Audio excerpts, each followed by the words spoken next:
I'm meteorologist Joe Lundberg. Ocala's information station, 1370 WOCA. Ocala.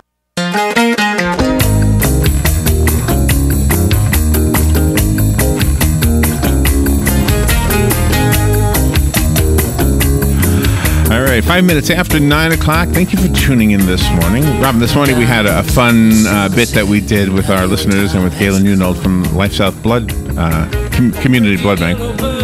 We had a fun bit, and basically we were trying to imagine what the world would be like if everybody had our tastes. And one of the things we said, well, no, nobody would eat carrots, that kind of thing. Nobody would enjoy, gospel music, or nobody, if everybody had the same taste as everybody else. The one thing we do all pretty much have in common, and you can debate me on this, but I think everybody, as an adult, enjoys sex. There might be one or two of you out there. Or there might be a lot of you who don't admit that. Yeah. But I think it's probably one of those things that just is built into us. Mark A. Michaels and Patricia Johnson have written a book, and it'll help you get through this. So the only thing that is different, though, is how men and women look at this. It's real. There is a difference. There's a same but difference kind of a story going on there, isn't there? Yeah. And we're old enough to know that just from living lives, although we don't know the details like they do. Look at this list of credentials. They've contributed to Redbook, Cosmopolitan, Metro, Pregnancy and Newborn. I guess that's a magazine. Rockstar magazine. They're both playwrights, I think, if I have that right. And my goodness, even a German magazine called Emotion, Australia. Mm-hmm. It goes on and on and on. The book is called Partners in Passion, a guide to great sex, emotional intimacy, and long-term love. Or like I like to say, long-term ooh la la. Yes. Somebody's already calling to tell me, no, you're wrong, Larry. I don't like sex. I can see the phone ringing already. Mark Michaels and Patricia Johnson, good morning to both of you. Good morning. Good morning. Where are you right now? We're in our bedroom. Oh, man. All right. We're listening. I'm with you. We're snowed into our bedroom. Yeah, basically, we're in New York, so we're getting. Oh, really? I was just work from home. I was just looking at the Times Square cam. It looks like you're getting snow. I'm looking at it right now. Yeah, people walking around with it. Why do you have an umbrella when it's snowing? You don't need an umbrella in the snow. Sleet. It's sleet, freezing rain now. Oh, it is nasty stuff, right? Mm-hmm. Not pretty. Yeah. Well, you're in the bedroom. Are you dressed? It's the safest place we could think of going. He laughs. She ignores me. He laughs. Yeah. Are actually dressed. I'm teasing. And I don't want you to get the wrong idea about Robin and I, or at least me. But anyway, thank you for being on the air with us today. And, the one thing when we're young men, I guess I can speak for me, if not all men, is that we don't quite get it. We think that women think exactly like us. Right? I think sometimes, being young and dealing with intimacy for the first time, it can be very, very overwhelming, and I think it's human nature to not be able to focus beyond what the amazing things that are happening inside. And as young men also, we tend to really rush things. There's a kind of level of urgency about it, I think, for a lot of guys. That, yeah, I think so. Do you know what I am, honey? Do you know what was an eye opener for me? Here was what was an eye opener for me, and maybe you guys can comment on this with more intelligence than my stupid thoughts are. But when I was a guy, all guys. You were a guy? Yeah, I'm a guy. When I was a young guy, pictures of naked women were not on. In other words, we liked them. We liked them a lot. I'm not saying we still don't, but we had them, and it didn't matter who the women were. But the women, the girls, they had to know the guy. They had to know the name. He was a rock star. It doesn't matter if he had to be dressed, first of all. Yeah. And you knew him. Like, we didn't know the names. Miss August is all we knew. Yes. Right? So I had like an aha moment. Oh, women want to know the guy. Mm-hmm. We just want somebody in a female body. That's all we want. We have something very interesting to say about that. Yeah, let's hear it. This is really cultural more than it is any kind of innately biological thing, because there's been a lot of research that shows that women actually respond to a much broader range of visual imagery than men do typically. They just don't report it. They don't admit. Oh, really? Yeah. Isn't that interesting? Now, that's adult women, not, teenage girls, so there may be some difference there. If that's true, how come Playgirl magazine didn't really take off except for the gay guys that bought it? I'm not sure. I think it speaks to the culture. that a woman who enjoys or has that kind of magazine around, they don't go, "Oh wow, well you're just a cool player, aren't you?" Culturally it's not supported. Oh, too funny. You run the gamut in your book in that regard, as when things are going really well in a relationship, as opposed to when things aren't really going well, like financially. You bring that aspect up. Yeah, I mean, actually, financial difficulties are one of the biggest problems that people face in a relationship. If there's a discrepancy in attitudes about spending, it is often kind of the first warning sign that there's a problem. And certainly if you're concealing your spending habits from your partner, you're really in trouble. No, I mean, that's very different. We differentiate between having a privacy aspect in the relationship, but so that if you have, sort of your own personal funds and you're enjoying yourself, but if you feel like you have to keep secret, that's a big sign. So help me understand how that affects the sex. The book is about the moment in the bedroom, right? Well, not only about that. Okay. I like the suggestions. The book is really about having a great relationship as being the key to having great sex. Ah, okay. So part one is the relationship.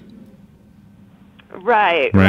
So if there's discrepancies in any number of areas, then it's going to play out in how your overall libido is, how much attraction you have, and your level of desire. And you're very honest in your book. I mean, Mark, you really brought up things from your past, that you were on certain medications, you were on antidepressants, and then you got yourself out of that.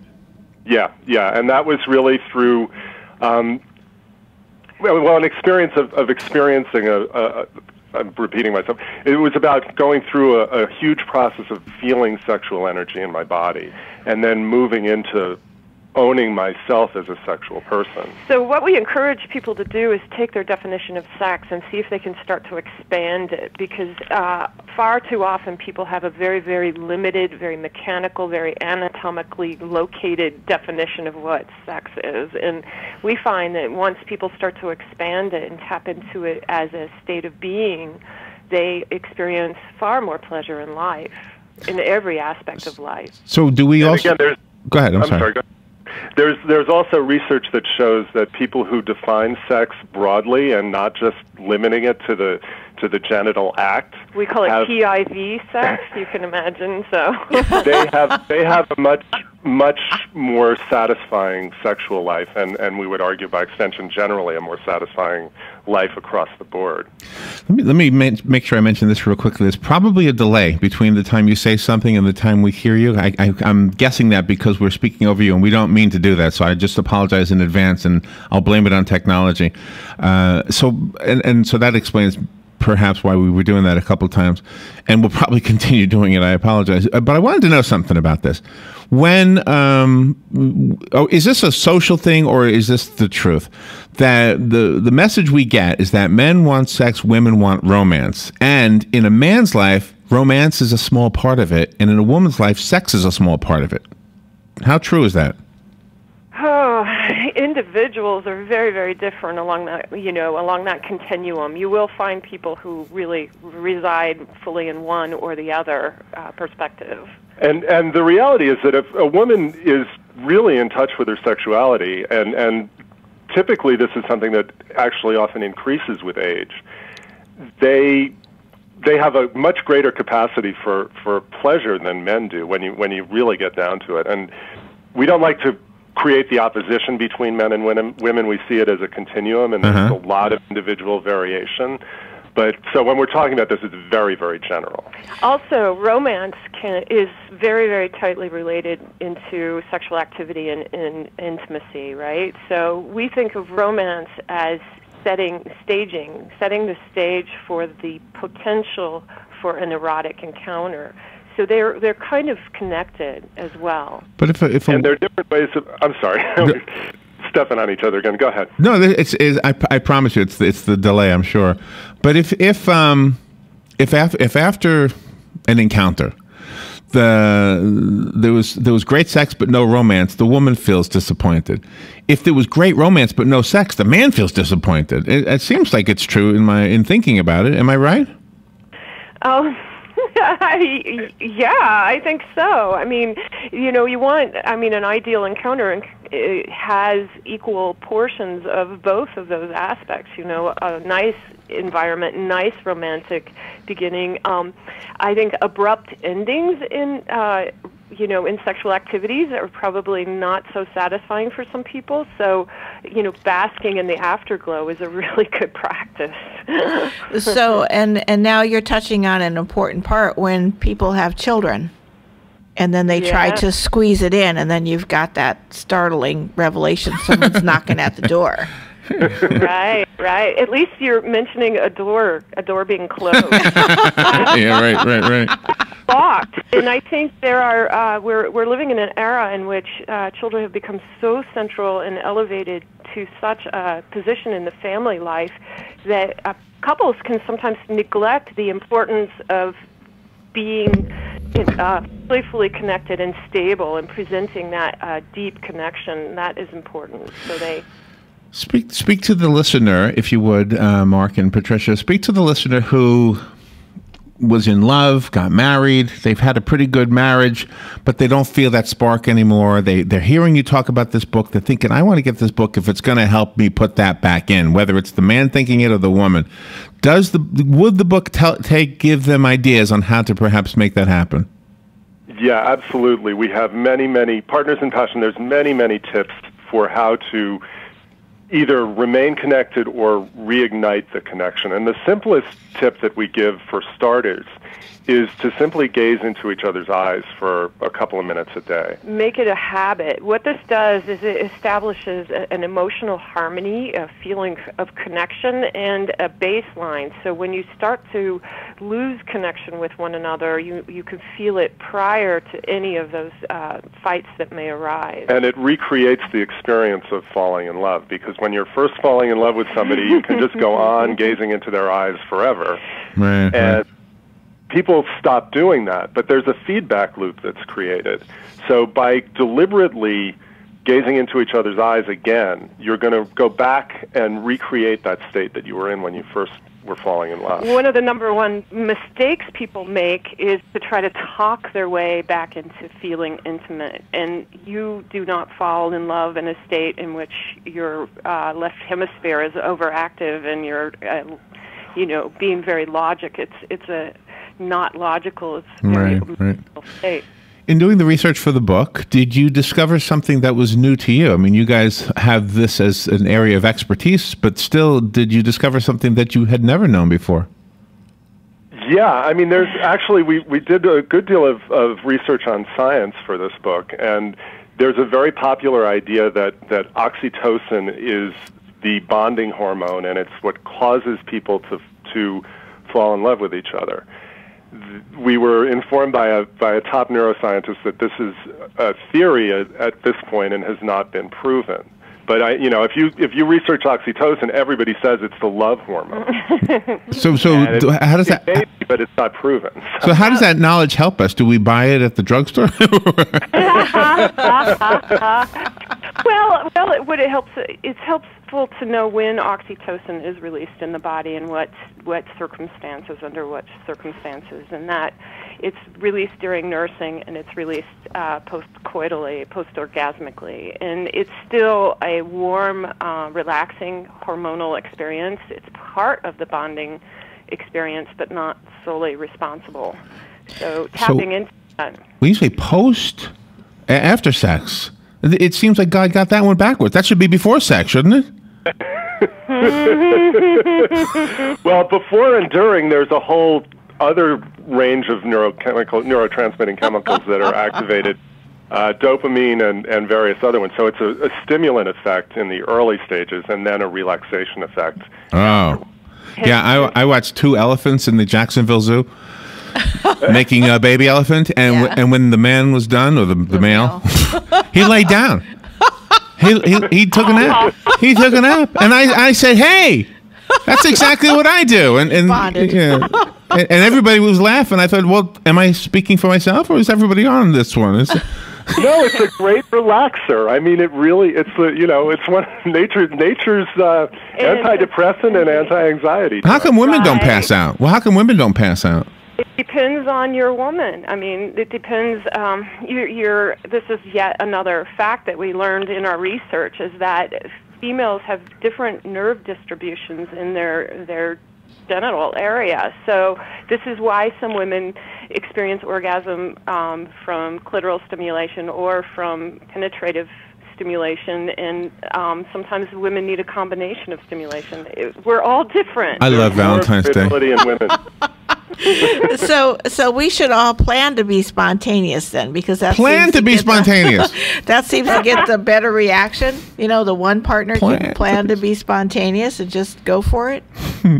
Well, we always say that dating is planned spontaneity. So if you're, because you have a date with somebody, you go through all the preparations, you go out to dinner, and maybe if you're both in the mood, you go home or you go to a motel and you have a sexual encounter.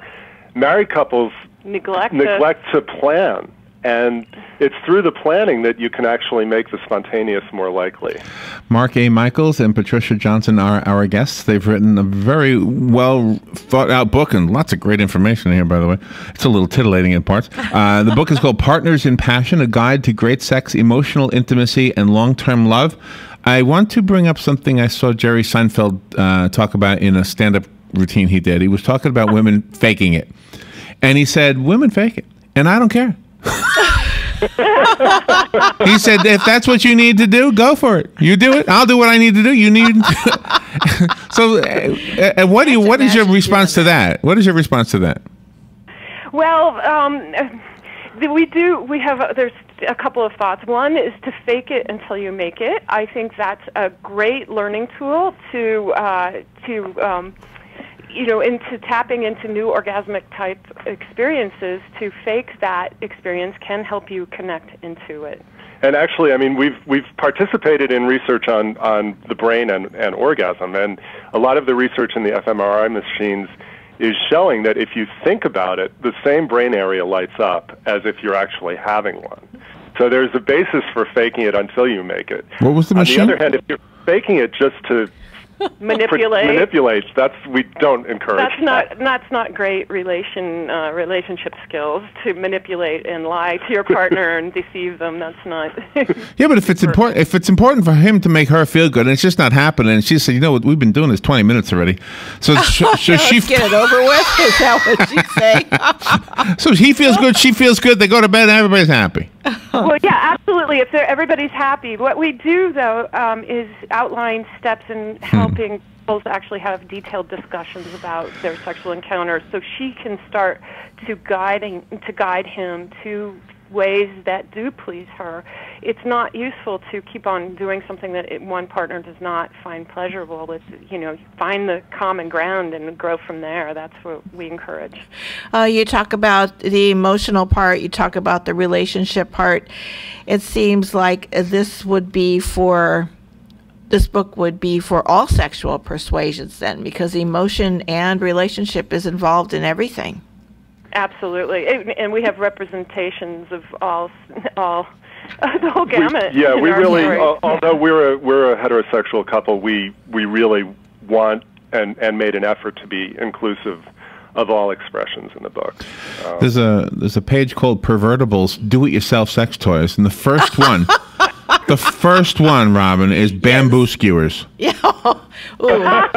Bamboo skewers. All right. Okay. I'm all ears on this one. Let me hear what this is about.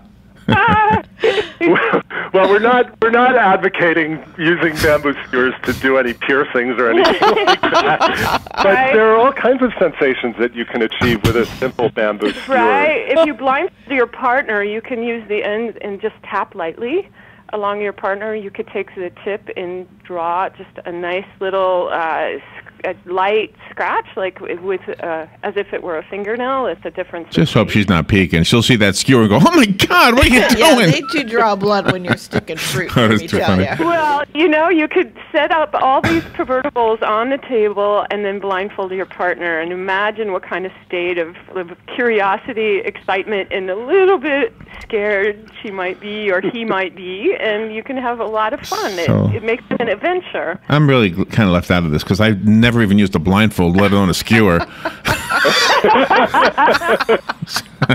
Well, you never know whether you like something until you've tried it. So, Oh my goodness.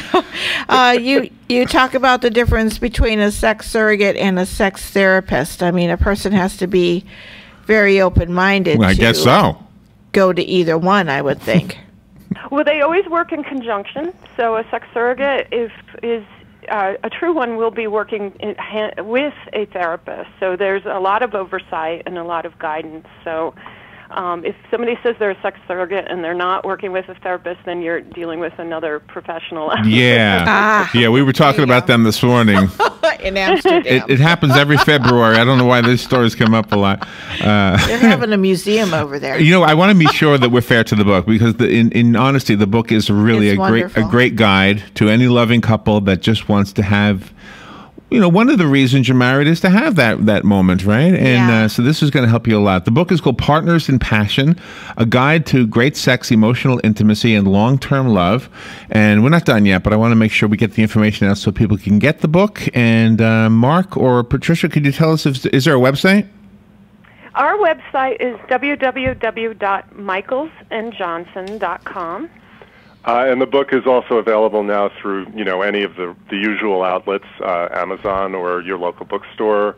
Will order it for you, and it's But it's if you hot off the order, press. if you get it from us, we'll sign it. You'll sign it, okay. Oh, nice. Can you? I don't know if I'm putting you on the spot here, but I'm just curious. Can you give us a success story? Let's say a couple who came to you, and maybe give us a little bit of understanding of where they were and how you helped them get to where they wanted to be.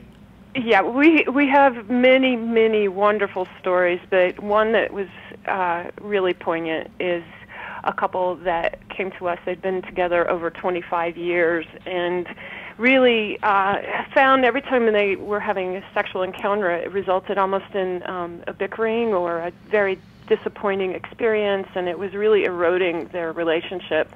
And after few sessions and learning some of the basic principles that we, encourage people to think about, they reported back that they were having the best sex ever in their lives after 25 years. Wow! And how much time did it take you working with them to get to that point? A couple of weeks, maybe. Wow. But the information is in Partners in Passion. All of our core teachings are in there.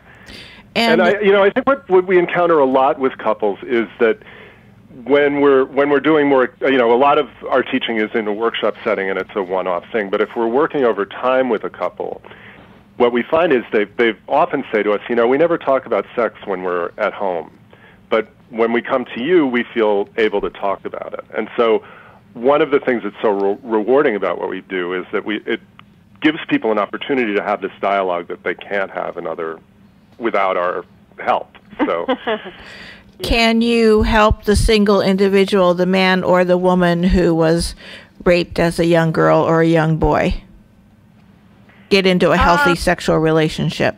Do you go that route?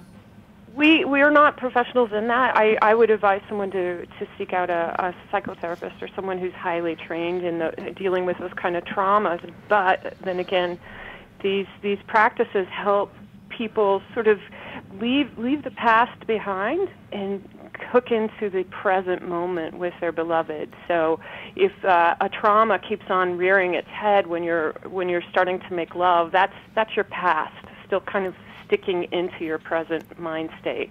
And there are really good techniques to help unknit that. And we all have various traumas and various levels to detach from. And one last question: Is Valentine's Day a one-sided thing? It's really for the women, isn't it? We don't really care, right? Us guys.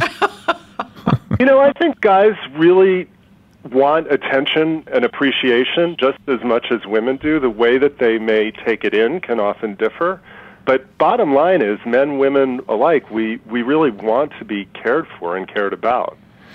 And so we encourage couples to not rely on the trappings, the traditional trappings of Valentine's Day, but really see their partner and see what they react to as being romantic, i.e., creating the circumstances in which you can be intimate, more likely be intimate.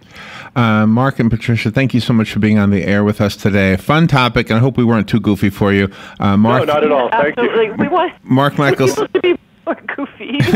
and Patricia Johnson. The book is called Partners in Passion. We have a copy. It is an advanced reading copy, so it's kind of like a collector's issue. What do you call it? Issue, whatever. Yep.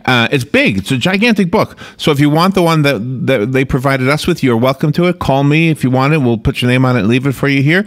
And the rest of us have to go buy it. I'm guessing we get it everywhere the books are sold. Am I right? And including the website, your website, right?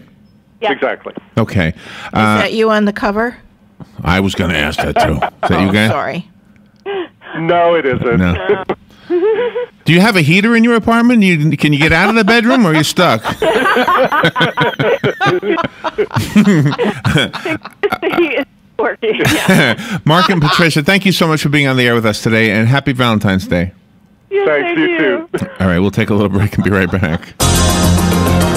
Phoenix Promotional Solutions, your company supplier of banners, digital decals, yard signs, and magnetic signs, where you give them a